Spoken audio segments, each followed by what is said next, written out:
Good evening, Hello, Jay. Phil. How you doing, buddy? Doing all right. Doing pretty well. It's turning frigid on us, isn't Yeah, it? it's turning into winter time We, quick. I get puny real quick in cool weather like this. Yeah, yeah. I don't like it, I'm but a huddler. Like to huddle up close to something warm.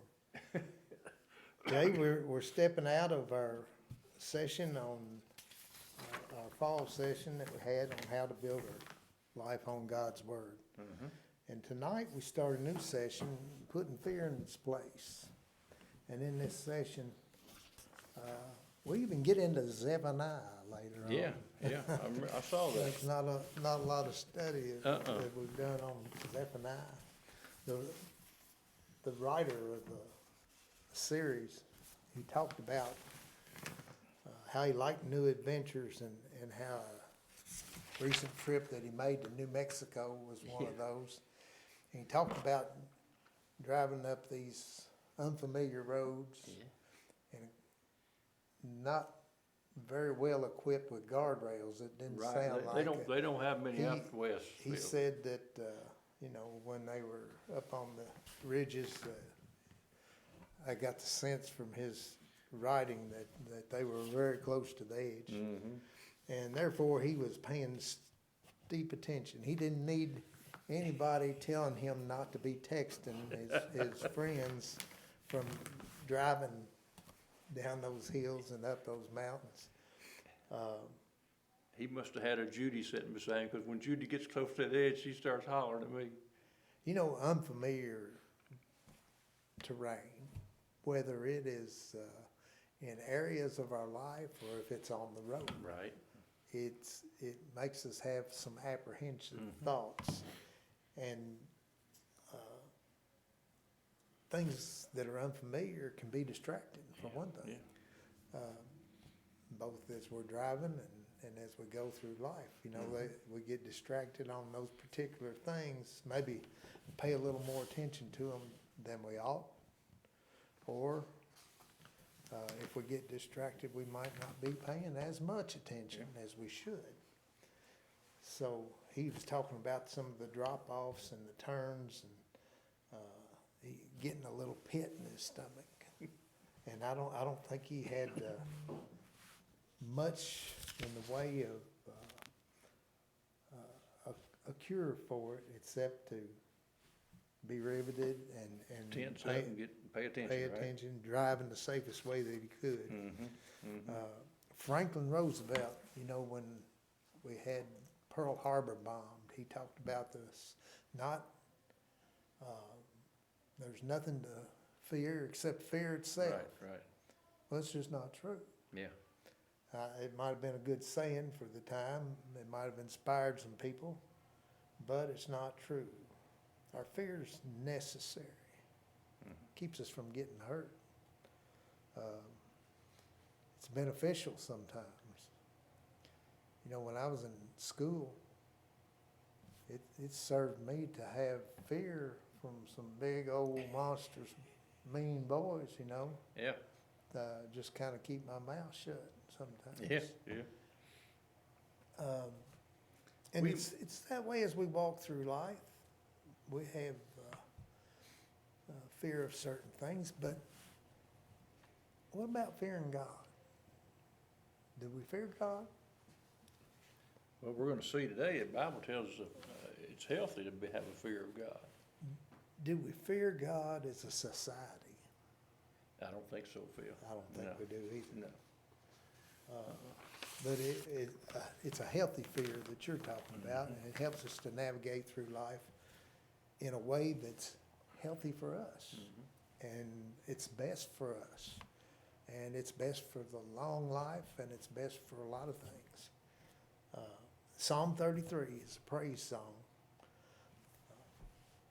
Author's not known, not identified as being known anywhere that we can find, or that I can find. So the psalmist here is calling on people to rejoice in the Lord, to praise Him, to sing a new song. Why? Because simply the Word of God is right, and His works trustworthy. He loves righteousness. He loves us. And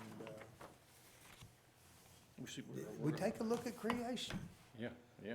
him as creator, and how that alone ought to make us stand up and have some respect, shouldn't it? Let's get a look at Psalm 33. Yeah, before we start to read the verses, Phil, are you in awe of someone because of their abilities or how they handle situations? And that's putting you on the spot. But don't we all have people that we're in awe of maybe because of their athletic ability or because of something they've been through in their life? One thing that I don't understand how hockey players can skate and yet take a little stick, Phil, that's not very wide, and control a puck the way they do it. They can pick it up off the ice and throw it into a little corner of a net, which is unbelievable to me. I can't walk on the ice with cleats on my feet, much less skate the way they do it. I'm always in awe of hockey players. Most of them do it like this, without any teeth. Yeah, that's true. That's true. I'm in awe of baseball players who can take a round bat and hit a round ball that goes 100 miles an hour, and a lot of times put it where they want it. Yeah. I'm in awe of soldiers, Phil, who step into situations that they know is possibly deadly for them, but yet they continue to do and go on and do it. I'm in awe of families who have faced unimaginable situations. We see those 4 families out in Idaho who are facing their death of their children. That's an unimaginable situation. But yet they continue, a lot of people do, continue to put their faith in God. The psalmist says that he's in awe of God. Let's see why he says, some of the reasons why he says he is in awe of God in these first verses. It's Psalms 33, verses 6 through 9. He says, the heavens were made by the word of God, and all the stars by the breath of his mouth. He gathers the water of the sea into a heap. He puts the depths into storehouses. Let the whole earth fear the Lord. Let all the inhabitants of the earth stand in awe of him. For he spoke, and it came into being. He commanded, and it came into existence. I think the author here is poetically identifying or detailing the greatness of God. He says that he spoke the heavens into place. Mm-hmm. The heavens were made by the word of his mouth. All the stars were by the breath of his mouth. The Lord spoke it into being. There wasn't a group of little things over here that walked over here to somewhere else and started growing and walked over here. The Lord spoke the world. Not only the earth as we know it, but the heavens, the sun, the moon, the stars, the constellations. He spoke them into being. He named them. In Psalms 147, it says he named them, numbered them all. It says here in the second verse that the Lord not only made the heavens and the stars and all those things, he also controls the seas. The tides. The tides. When we go to ocean field and we see a 3 or 4 foot wave, we think, man, that's amazing. Yeah. I've seen waves that are 40 and 50 feet high. And you stand there and you look at this wall of water. Now, of course, I wasn't in the water and I was way back from it, but you see that big wall of water coming, and nobody can control that, but God does. God controls all that. When he talks about he gathers the waters into a heap, he puts them into depths. Those 3 words, the heap, the gathering the water into a heap and putting it into the depths, he used that same verbiage was used when the Egyptians were in the middle of the Dead Sea, Dead Sea area, and the waters came back in on top of them. Yeah. He got the same connotation there. So those words can be used as something that describes a destruction that happened, but it can also be used as something that describes the creation, which is what he did. In this case here, he talks about the creation. And he says in verse 8, let the whole earth fear the Lord, let all the habits of the world stand in awe of him. Because of his creative power, and we know that mankind, while they can put something into a tube and cause it to grow or whatever, they had something to put into this tube to start with. They had something to work with from the beginning. God made everything from nothing. And because of that power he has, a creative power, that should elicit or should cause us to have a joyous praise and an awe of him and a fear of him. He says the whole world should fear the Lord. And the fear of the Lord feel back in that day and time meant a whole lot, didn't it? Because they had, at this point in time, these people had heard the stories of their ancestors. The ancestors go back to Abraham and Moses and all back in that time. And what God had done for them, but also in times what God had done to them. When we think about the family that opposed Moses, and it says the ground swallowed them up. These people would have read that, would have heard that, would have known about that situation. So they were in fear of God because of that. But the writer says that here he uses the fear of God more in a sense of deep wonderment and esteem for who God is and what he's done and the power that he has. Sure, God can punish us, but God also loves us. God also, as we're going to see in other verses, he uses his power more probably to lead us and guide us than he does to punish us. But And you know, he doesn't want to ding us, does he? no. He's not like a guy that stands up there like the whack-a-mole and we waits for us to get our head up and pops us down or something. Like Miss Hazelwood in the 6th grade, you didn't have Miss No, Hazelwood. You missed her. In the room can. Yeah, she liked to ding you on top of the head. You know, some people think that way, Yeah. don't they? Mm-hmm. Yeah. In fact, the Lord even told his people not to be afraid because he was going to protect them. He told Abraham, Moses, Joshua, some of the other prophets, Jehoshaphat, he told them on numerous occasions, I'm going to take care of you. Don't fear me. I'm going to take care of you. Mm-hmm. And then in verse 9, the psalmist reiterated the fact that God made the universe. He says, for he spoke and it came into being. He commanded and it came into existence. Just a whisper from God was all it took to create heaven and earth. The emphasis of that verse, Phil, is that all creation was made by him, sustained by him, and obeys his will. We know that once he made the earth and made the world, made the stars, moon, and all that, it's been in that same situation since that time. It hasn't changed. It's still evolving around the same way it was. So it stands to reason, I think, that we should stand in awe of anyone or anybody or anything that is as powerful as God. And we know there's nobody else that is as powerful as God. So we should have a healthy fear of him and awe of him because of the things he did during the creation time. Just speaking everything into being. Yeah. Just speaking it. Today we're going to do water. Today we're doing the heavens. Today we're doing the animals. And it's all stood the test of time. It's still standing even today. And we see the wonders of nature right now, Phil, with a volcano erupting in Hawaii. Yeah, sure do. Judy and I have actually stayed in that national park that's there. And when we went out of the cabin at night, there were steam pits all around the cabin. She said, are you sure we want to stay here?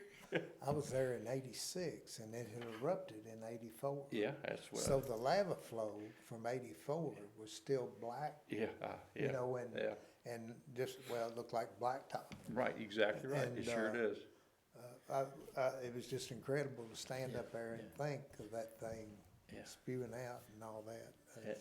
And he spoke all that into being some 5,000 years ago, whenever it was. We don't know exactly when it was, but he's the only one that has the power to do that, and we should stand in awe of him because of that power that he shows.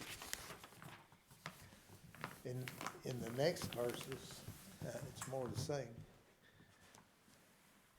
Let's read there. The Lord frustrates the counsel of the nations. He thwarts the plans of the peoples. The counsel of the Lord stands forever. The plans of his heart from generation to generation. Happy is the nation whose God is the Lord, the people he has chosen to be his own possession. The Lord looks down from heaven, he observes everyone. He gazes on all the inhabitants of the earth from his dwelling place. He forms the hearts of them all, he considers all their works. Boy, it gets down to me and you. Now he's bringing and- down from, and the animals that You're right. inhabit the earth. Right. The psalmist, as you said, he established that God's creation of the universe and his sovereignty over it. The Lord frustrates the counsels of the nations.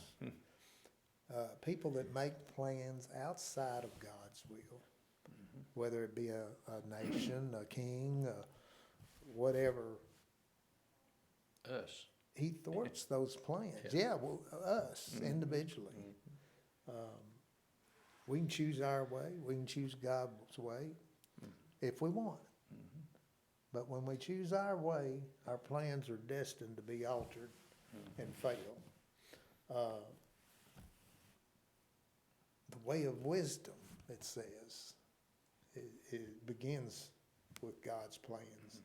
He foils and thwarts the plans of everybody and everybody else. So everything is second tier to God. And the counsel of the Lord stands forever, just like the creation. His will is going to stand forever. We know it's forecast in the Bible, time, even up to the end, till he comes back. Those things, the nations that they're talking about here, that's the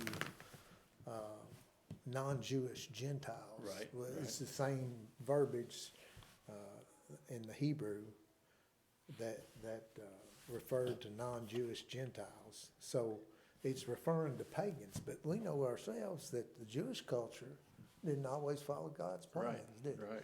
And what happened? They got punished. Well, they got punished. they They got- spent 40 years in the desert. They spent 70 years in Babylon. They went through the motions, but then when it came down to it, their behavior warranted God's punishment. What did he told Abraham and Isaac and Jacob? You alluded to that earlier. The things that he said, all the nations you've made will come and bow down before you. Remember when he told Joseph that, that his brothers would come and bow down before him? Boy, his brothers got mad, didn't Yeah, they? yeah, they did, didn't they? But they were thankful for him, wasn't they? When they got Later on. time came, they were glad that was God's plan. And he's the one God. Jay, he's the only place we can turn. We don't have a choice of not doing his will, not having an awe and a reverence and a respect for God's will, and putting it number one in our life. We can make a choice, but it's really not a choice. It's either pass or fail. So, Isn't it amazing that God wants people to love him, but yet God doesn't make people love him. He wants us to love him of our own choice and not because we have to. and the Jewish people, that's his chosen people throughout history. They knew the history. The stories have been told, generation after day. And that I was going to be your God and you're going to be my people. And yet, we saw them turn, just like we turn, knowing what we know. Do you think did they have difficulty? I mean, I'm sure they believed it, but I'm trying to tie the Jewish belief that they were God's chosen nation, and there was no question about it because he told them he was. But does the United States think we're God's chosen people because of the blessings that we've had? Well, I think I think the American government thinks that we're special. I don't know that Americans, I think some Americans do, but I don't know what percentage, it'd be. But we're God, not. We're certainly eligible and do Yes, God's judgment. Absolutely, and His, absolutely. discipline. both of those. We're eligible and we're due it because of the way, the roads we have taken in the last, go back 100 years, 50 years, or however far you want to go. Yes, I think you're exactly right. And I'm not sure God had said, I'm done with you. I'm gonna let you have your own way for a while and see how that works. God thwarts the plans of peoples. And we saw the people in Moses' day start worshiping the calf. How'd it work out for them? Not Didn't work very out good. too well. He told them to go in, look, search out the promised land. The spies come back and they give a bad report. Can't do it. Said, oh, we can't do that. And two of them said, yeah, we can do it. What'd that do? That cost them 40 years in the desert. And I say cost them, it didn't cost them. They earned it. You're right, They earned it for lack of faith. And then the northern southern kingdom split, and then they were all getting away from God. The rulers, they were having kings installed that weren't even believers. And God got tired of it. Therefore, they were captive. So, And we've seen that throughout history, not just with Jerusalem. We see it with Germany, when Germany were gonna be the rulers of the world, and I think God probably had a hand in their destruction. Absolutely. Huh? absolutely, Yep, exactly. absolutely. You know, that was his people. Yes, the They people were, that he they killed. were destroying his people. It's sometimes, I guess, it seemed like that he wasn't there. He wasn't listening to some of the Jews, especially those who were in the concentration camps and being obliterated. But in time, God pulled that remnant out and brought them back in. What happened after World War II? The nation of Israel was formed. Formed again. So, the counsel of the Lord stands forever. That's just another example right there, how God was watching over his people. So, the plans of God are not gonna be deterred by any one person or any nation, any king, any ruler. You go to the 139th Psalm, and I know I do this almost on a weekly basis, but there's so much in it. His omniscience, his omnipotence, the eternal nature of God. He knows us inside and out, before we're created, before a breath's in us. And he knows what we're gonna say before we say it. Those things in that 139th Psalm emphasize the magnitude and the everlasting impact of God's intentions. The people he had chosen to be his own possession weren't special because of who they were. Right. He made them special by choosing them. And it's the same way when he calls us, Jay. We're not special because God calls us. It doesn't make us special. Right. He makes us special because we're able to do his work. And, you know, Israel, it doesn't mean they were better than other nations.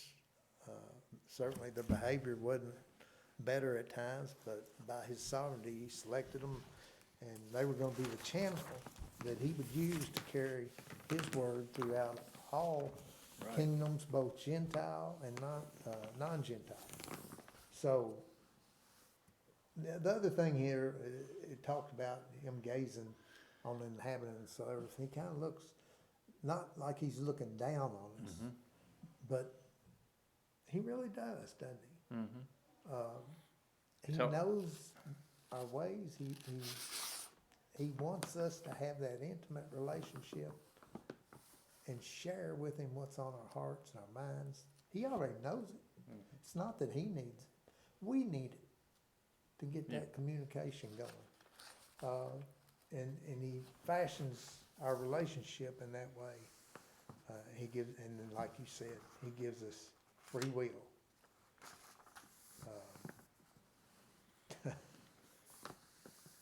You know, it's kind of like children. When we raise children, we give them free will. Sometimes do the things they want to. They're not always going to make a right decision. No, sometimes But he is gonna win in the end, and we're powerless against his will. Yeah, exactly. Yep. Okay, let's finish it up with verses 18 through 22. Now, in verses 16 and 17, he warned kings once again about depending on military might in order to escape danger. Now he starts talking to us as individuals, I think, Phil. He says, "But look, the Lord keeps his eye on those who fear him, those who depend on his faithful love, to rescue them from death and to keep them alive in famine.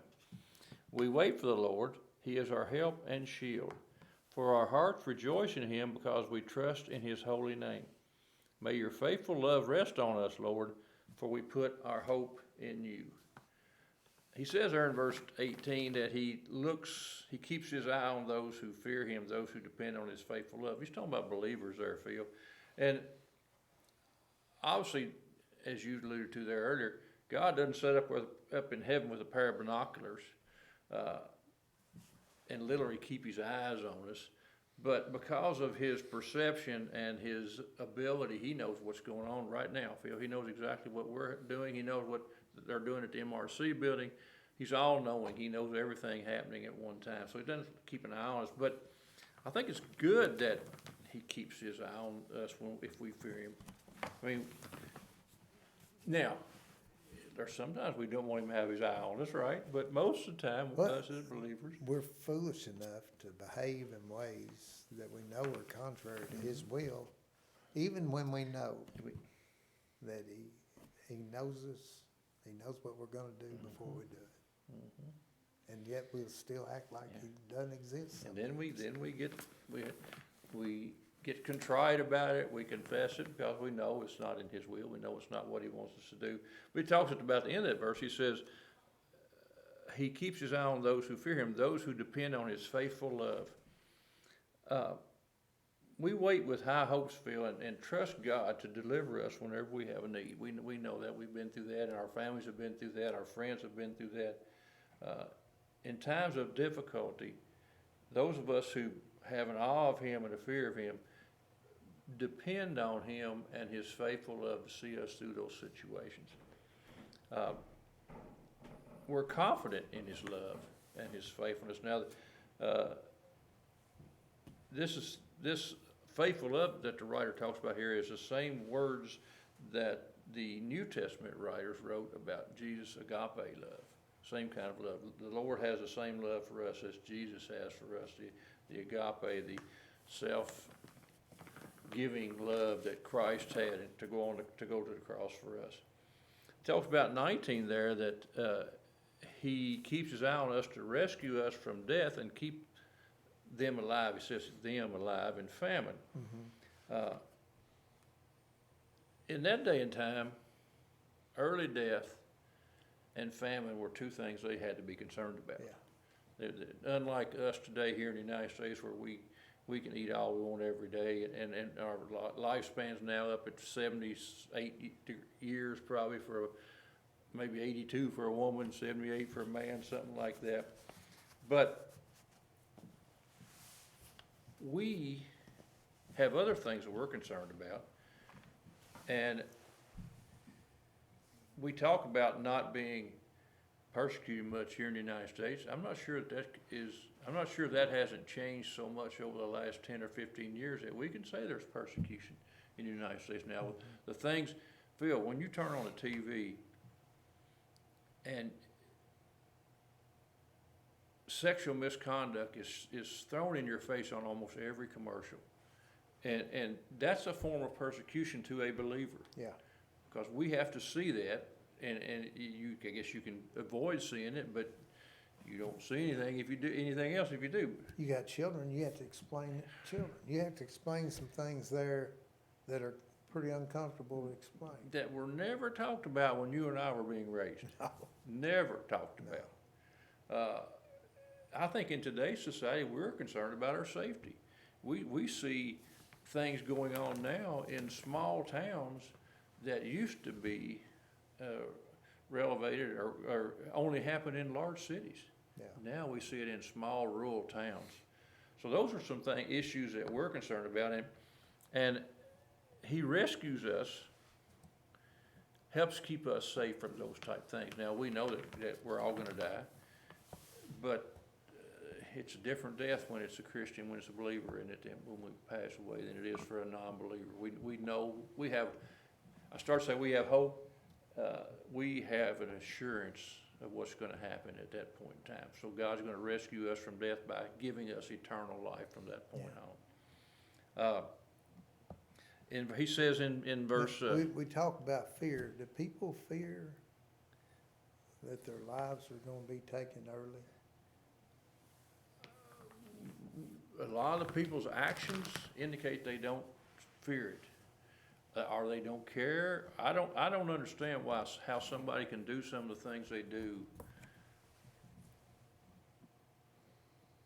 There is no fear. I don't think they put any value on their life.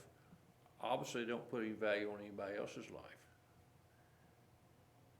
I think too much of myself to do some things I think that would harm me or cause me to be put in a jail cell for the rest of my life. But there's no fear of that in anybody's mind today, I don't believe.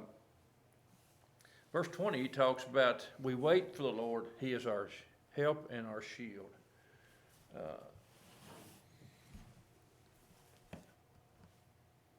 I guess when we wait for the Lord, it's a confident confession that God's going to keep his promise. Phil, we know as beyond anything else in the world that we know that when we die, we're going to be with God. And we can wait on him because of that. That is a confident confession that he's going to keep that promise. We know that when we start into a situation, that he's going to be with us. Now, the outcome might not be the way we would plan it to be, but the outcome is going to be the best for his kingdom. And like those people in the Holocaust, it didn't come soon enough for some people. Yeah. But for the people as a nation, Yeah. it did come, and of course it come at a great price. Mm-hmm. But he's always faithful Yeah. to be our help and shield there. Yeah. Back when he's talking about help and shield, I think he's probably talking about those kings earlier who they had their armies, they had their shields that they could put up and be protected. That didn't help them at all, but we depend on him for victory and rely on him for the protection he can give us. The Lord himself is our defense. Made me think of Gideon when I read his writings on this. Uh-huh. How much faith did it take Gideon to go from looking at a 20,000 man army and to go from 10,000 down to what? 2,000? Still got too many. Yeah. Go down to 300 people. Yeah. 300 people against 20,000. Yeah. And the Lord said, "Now you're ready." And now you'll know why the victory came. Yeah. It won't be because of your might, it'll be because I have gave you the victory. I gave you the victory. Yeah. And we think that we understand that majority of the time in our life. There are certain times we might be a little shaky, but most time as believers we have that same attitude. We know God's going to be there when the time comes.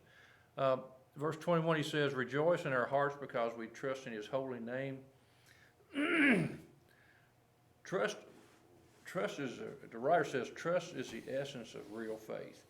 In order to have real faith in God, we have to trust in God. Yeah. In order to trust God, we have to have faith in God. I think they go hand in hand. We put our unreserved trust in him when the chips are down, because we've talked about this numerous times. When we get to that point, there's nobody else to trust. There's nothing else that we could turn to.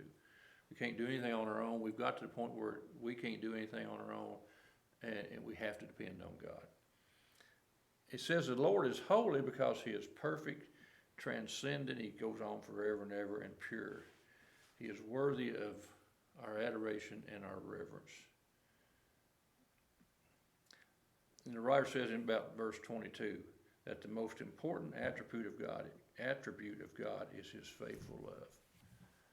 So the psalmist concluded his poem with a brief prayer. it says, may your faithful love rest on us, Lord, before we put our hope in you. How great is it that we can say that, Phil, and believe that when in our times of need. We turn to you, Lord.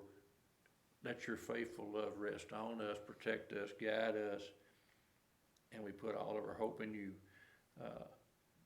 At the same time, the writer, I think, wants us to make sure that we realize that there's a fear there. There's an awe there of God because of his wonderful, his magnificent power in creation, in protection of us, and all those things he's talked about here today.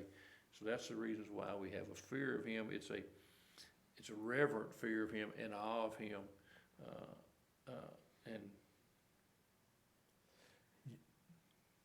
And it's the only place we have to turn. It's the only place we And, can't.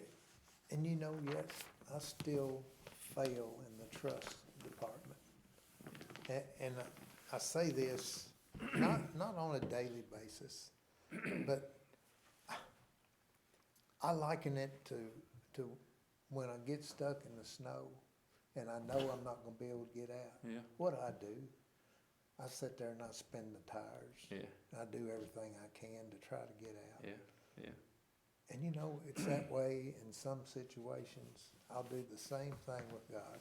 Instead of turning it over to him and trusting him and being patient, I spin my wheels and I try to get out, or I try to control things. And it just doesn't work, It doesn't does work. it? Mhm, Trust is essential, mhm. and we can trust him. Yeah. And It's- then I guess the point of the lesson was the fear of God gives us the foundation to face our other fears. I think we're gonna talk now about other fears that come our way, Phil, and how we can handle those because we have this fear and reverence and awe of God in our life. And you know, take this passage, this Psalms 33, read it on your own and look, just reflect through it and reflect on the greatness of God. You have a different awe, I think, of God as you watch these things. And just like me, don't spin your wheels. Try to not be wise in your own estimation, in your own eyes. But the Proverbs fear of Proverbs says, I forget how I had it in my head. Don't trust your own judgment, but Don't be wise in your own eyes. fear Fear the Lord, Yeah, and bring health turn to away you. from evil. There you go. That's what it says. Um, Proverbs 3:5. I know where it is. Trust in the Lord With all your heart, and lean not on your own understanding, and all your ways acknowledge him, and he will make straight your paths. And yet, know that when we do fail, we can go to We him can go and back. ask for forgiveness. Yes, exactly. And then when we're planning, surrender our plans to God. Yep. When we plan things out. We're looking at some building plans as a church Mm-hmm. and lifting him up every time we meet. Mm-hmm. And I think we continue to do that. Mm-hmm. He's a great God, and we should have a fear and awe of him, should trust him. Thank you all for joining us tonight, and as we go through this session on fear, as he said, we'll look at different aspects of fear and how it can alter our lives, and it really shouldn't. Yep. Thank you for joining us. Thank you. Have a good evening.